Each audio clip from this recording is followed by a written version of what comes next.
Resumo do livro Em Rápido e Devagar. Autor em Daniel Kahneman. Duas formas de pensar. O autor. Daniel Kahneman é um prêmio Nobel de Economia e psicólogo. Ele foi premiado por seu trabalho sobre tomada de decisão, particularmente a teoria da perspectiva. É um dos grandes nomes que ajudaram a popularizar o conceito de finanças comportamentais. Síntese inicial. Em Rápido e Devagar, o autor expõe anos de pesquisa sobre como o cérebro funciona ao tomar decisões. No livro, o autor fala sobre duas formas de pensar, a primeira, mais rápida, intuitiva e emocional, e a segunda, mais lenta, racional e lógica. Assim, o autor fala nossa tendência de analisar as coisas da primeira forma, quando devemos estimular a forma mais analítica e racional de pensar para eliminarmos nosso viés comportamental. Quais são os dois sistemas descritos em Rápido e Devagar? Quais são os dois sistemas descritos em Rápido e Devagar? Ao longo dos anos, pesquisadores no campo da psicologia desenvolveram um grande interesse em dois tipos específicos de pensamento, em pensamento rápido e pensamento lento. Nossos autores referem-se aos dois sistemas na mente como Sistema 1 e Sistema 2. A operação do Sistema 1 é rápida e automática, requer pouco, ou mesmo nenhum, esforço e pode ser percebida como voluntária ou de controle voluntário. O Sistema 2 concentra a atenção nas necessidades geradas pela atividade mental, que inclui a realização de cálculos complexos. Seu funcionamento está muitas vezes relacionado à experiência subjetiva de concentração, escolha e atividade. Quando refletimos sobre nós mesmos, tendemos a nos identificar com o segundo sistema, o raciocínio, o eu consciente que decide, tem crenças e escolhe o que pensar e como agir sobre algo. O Sistema 1 produz sem esforço os sentimentos e impressões que são a fonte primária das escolhas voluntárias e crenças explícitas do Sistema 1, e a operação do Sistema 1 produz padrões de pensamento complexos. No entanto, devido à sua velocidade lenta, apenas o Sistema 2 é capaz de formular um pensamento ordenado e contínuo. Às vezes, o Sistema 2 pode assumir o controle, controlando as inevitáveis associações e impulsos do Sistema 1. Para clarificar esses conceitos, considere, a seguir, alguns exemplos de atividades automáticas atribuídas, pelos pesquisadores, ao Sistema 1. Identificar a distância entre dois objetos. Detectar a fonte de um som. Completar frases e expressões. Reagir involuntariamente ante uma imagem horrível. Perceber hostilidade em um tom de voz. Responder que 2 mais 2 é igual a 4. Ler palavras em grandes anúncios e cartazes. Guiar um automóvel em uma rua vazia. Captar o sentido de sentenças e frases simples, etc. Quanto ao Sistema 2, a diversificação de suas operações apresenta uma característica peculiar: elas requerem atenção e, quando a atenção se desvia, elas são interrompidas. Confira alguns exemplos. Concentrar a atenção nos atores principais de um filme. Isolar a voz de um determinado indivíduo em uma sala barulhenta. Procurar uma pessoa por traços externos, como no jogo Onde está o Oli. Buscar uma lembrança sensorial, sons, cheiros, paladares, etc., específica na memória. Manter-se caminhando mais rápido do que o normal. Investigar se o seu comportamento é socialmente aceito. Contar a quantidade de vezes que a letra aparece em um determinado texto. Dizer seu número de telefone a alguém. Manobrar para conseguir estacionar em uma vaga apertada. Comparar o preço de produtos similares em uma loja. Preencher formulários. Verificar a validade lógica de um argumento, etc. Em todas essas situações, você deve permanecer vigilante.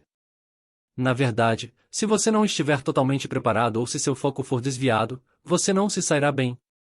O Sistema 2 tem a capacidade de mudar a maneira como o Sistema 1 opera. Para isso, programa funções normalmente automáticas, como memória e atenção. Previsões intuitivas e racionais. Ao longo de nossas vidas, temos inúmeras oportunidades de fazer previsões. Por exemplo, os economistas tentam prever as taxas de desemprego e inflação, os analistas financeiros tentam prever o nível de lucratividade das empresas, os chefes tentam prever quantos pedidos serão feitos para cada prato no jantar e assim por diante. No entanto, também existem julgamentos preditivos, como os feitos por engenheiros com base em dados precisos, tabelas de cálculo e avaliação detalhada de resultados obtidos em situações semelhantes. Há também previsões baseadas na intuição. Na verdade, algumas buscas intuitivas dependem de especializações e habilidades desenvolvidas ao longo do tempo por meio da experiência adquirida. Outras intuições às vezes são feitas com confiança, mesmo quando nenhum pensamento racional é tentado pelos envolvidos. Na verdade, muitas previsões e julgamentos são o resultado de uma combinação de intuição e análise. Pensar positivo. A maioria das pessoas vê o mundo de uma maneira mais positiva do que você pode razoavelmente esperar. Como resultado, eles adotam metas que acreditam ser mais atingíveis do que realmente são. Da mesma forma, tendemos a superestimar nossas próprias habilidades preditivas. Como o otimismo pode ser tanto um risco quanto uma bênção, se você é uma pessoa otimista que geralmente tende a ver o lado bom de tudo, deve ser cauteloso e feliz. De um modo geral, os otimistas são pessoas felizes, alegres e, portanto, populares. Eles são mais adaptáveis e resistentes a contratempos e falhas, têm taxas mais baixas de depressão, sistemas imunológicos mais fortes e têm maior probabilidade de viver mais. Os autores compartilham um estudo de pessoas que vivem mais do que a média. Essas pessoas trabalham mais horas e são mais otimistas sobre os ganhos futuros, mostram as pesquisas. Na verdade, as pessoas otimistas têm uma influência importante em nossas vidas. Suas escolhas fazem a diferença, são líderes militares e políticos, empresários, inventores, não mediocridades. Eles chegam ao topo encontrando riscos e aceitando desafios. Eles são sortudos e talentosos, mais sortudos do que costumam admitir. Ao experimentar o sucesso, eles ganham uma confiança firme em suas ideias. Toda essa autoconfiança é sustentada pela admiração dos outros. Kahneman concluiu que uma perspectiva otimista contribui enormemente para o sucesso de indivíduos e empresas dispostas a assumir riscos significativos. Como os empreendedores otimistas não entendem esses riscos, eles se iludem pensando que estão sendo cautelosos. Seu excesso de confiança sobre o sucesso futuro sustenta o otimismo, o que os ajuda a garantir recursos essenciais, aumentar o moral dos funcionários e aumentar suas expectativas de sucesso. Portanto, o otimismo pode ser muito benéfico quando a ação é necessária. Arrependimento. Quando nos imaginamos fazendo algo diferente do que realmente fizemos, experimentamos um arrependimento intenso. É uma emoção contrafactual, causada pela existência de alternativas disponíveis à realidade. Depois de um acidente de avião, geralmente há histórias de passageiros que não deveriam estar naquele avião, deveriam ter embarcado em outro voo, foram desviados pela companhia aérea, conseguiram assentos de última hora, etc.